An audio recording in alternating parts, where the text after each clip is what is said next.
ஆட்டை போல் ஆதாயமும் இல்லை, அலைஞ்சு கெட்டவனும் இல்லைன்னு சொல்லுவாங்க ஒரு பழமொழி. ஆட்டில் அவ்வளோ ஆதாயம் இருக்குங்க, நல்ல லாபங்க.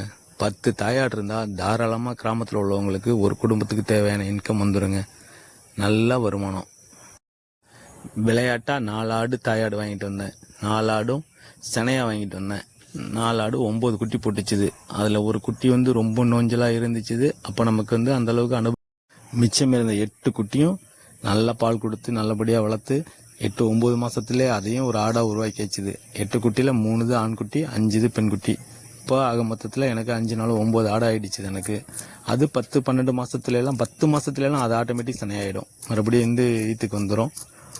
நம்ம கரெக்டாக முறையாக பராமரித்தோம்னா 10-11 மாதத்துலேயே அது சனையாயிடும். எனக்கு ஃபஸ்ட்டு போட்டதில் 5 பெண்குட்டி இருந்துச்சுன்னு சொன்னல, அதில் வந்து அது சனையாயிட்டு 5 குட்டி போட்டுச்சுது. 5ம் ஒன்று ஃபஸ்ட்டு ஈத்துன்றனால எல்லாம் ஒரு குட்டி போட்டுச்சுது. அது குட்டி போடும்போது ஆல்ரெடி அதோட அம்மா வந்து 2 டைம் குட்டி போட்டுடுச்சுது. நம்ம வீட்டில் முதல்ல போட்டதில் பெண்குட்டி போடுதுன்னு சொல்கிறேன். அந்த பெண்குட்டி வந்து கரெக்டாக அது வந்து பருவமாகி இதாகி நமக்கு குட்டி போடுறதுக்கு 16-17 மாதத்தில், பிறந்ததுலேருந்து 16-17 மாதத்தில் அது குட்டி போட்டுரும். அது ஃபஸ்ட் டைம் போடும்போது ஒரு குட்டி தான் போடும். ஆனால் அந்த 16 மாதம் 17 மாதம் கேப்பில் அவங்க அம்மா வந்து கம்பல்சரி 2 டைம் நம்ம குட்டி போட்டுரும். எப்படி பார்த்தாலும் 2 வருஷத்துக்கு 3 டைம் ஒரு தாயாடு வந்து 2 வருஷத்துக்கு 3 டைம் குட்டி போடும். ஒரு ஆட்டில் எடுத்துட்டா கூட ஒரு 3 டைம் குட்டி போடும்போது 6 ஆடு ஆகிடுச்சு நமக்கு. அப்போ ஆட்டில் ஆதாயம் இல்லைன்னு எப்படி சொல்கிறாங்க? நல்ல லாபங்க, செம்ம பிஸ்னஸ் இது. ஆடு நான் விளையாட்டாக தான் ஆரம்பித்தேன், இன்றைக்கி ரெக்கை கட்டி போகுது, செம்மையாக இருக்குது.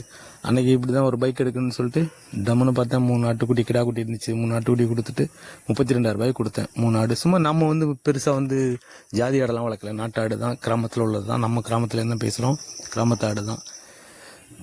3 ஆடு 32,000 கொடுத்தேன். போயிட்டு ஒரு பல்சர் பைக் எடுத்துகிட்டு வந்தேன். அந்த மாதிரி வந்து நமக்கு எப்போ தேவையோ எனி டைம் ஏடிஎம் போல தான், நமக்கு ஒரு முடையாக டக்குன்னு பிடிச்சி எடுத்துக்கலாம். ஆடு வந்து கண்மூடி திறக்கிறதுக்குள்ளார அவங்களுக்கு வந்து சரசரன்னு அது பெருகிட்டே இருக்குது, செம்மையாக இருக்குது. ஆனால் இப்போ வந்து என்கிட்ட வந்து இப்போ குட்டி மட்டும் 13 குட்டி நிற்கிது.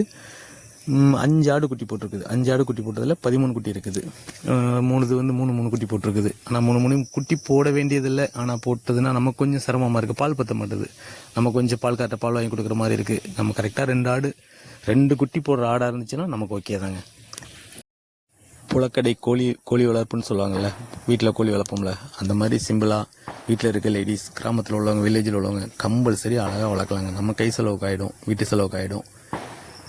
பெருசாக ஒன்றும் பெரிய பராமரிப்புலாம் இல்லைங்க. நாட்டாடு தானே, நம்ம கிராமத்தில் பழகினது தானே, நம்ம கிளைமேட்டுக்கு எல்லாமே அடாப்ட் ஆன ஆடு தானே. அதனால் வந்து பெருசாலாம் ஒன்றும் பராமரிப்பு தேவையில்லைங்க.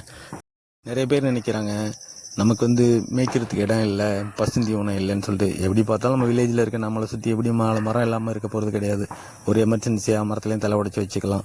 ஆனால் வந்து கண்டிப்பாக வந்து கள்ளக்குடி வேணும் உங்களுக்கு. 1 ஏக்கர் கள்ளக்குடி வாங்கி வச்சோன்னு வச்சுங்களேன், 1 ஏக்கர் இருந்தால் போதும். 1 ஏக்கர் ஒரு 6-7,000 வரும். வீட்டுக்கு கொண்டு வந்து நீங்கள் சேர்க்குறதோட 10,000 வருதுன்னு வச்சுங்க, பரவாயில்ல. ஆனால் 10 ஆட்டுக்கு அந்த 1 ஏக்கர் கள்ளக்குடி போதும் நமக்கு, ஒரு வருஷத்துக்கு போதும், தாராளமாக போதும். கரெக்டாக நீங்கள் அதை வந்து பராமரித்து நல்லா நல்லபடியாக மழை நனையாமல் மூடி வச்சிட்டிங்கன்னா நாம் எடுத்து போட்டுக்கலாம். நம்ம கள்ளக்குடி வந்து அப்படியே அள்ளி போட்டோன்னு வச்சுங்களேன், அது வந்து கொஞ்சம் கடிக்கும், கொஞ்சம் அது மேலே யூரின் பாஸ் பண்ணிட்டு அப்படியே விட்டுரும், வேஸ்ட் ஆகிடும். அந்த மாதிரி வேஸ்ட் ஆகாமல் நீங்கள் கத்தி வச்சு கட் பண்ணி போட்டுக்கலாம். நம்ம ஃபஸ்ட்டு ஸ்டார்ட் பண்ணும்போது கொஞ்சம் கத்தி வச்சு சும்மா ஒரு அன்னக்கூடையில் 2 அன்னக்கூடையில் அள்ளி வச்சிங்கன்னா 10 ஆடும் அழகாக சாப்பிட்டுக்கும்.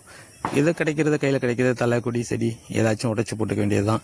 அப்படி இல்லையா, உலர்த்தி ஒன்று இருக்குது, எவ்வளோ உலர்த்தி ஒன்று இருக்குது, பெருசாக காஸ்டெல்லாம் ஒன்றும் கிடையாதுங்க.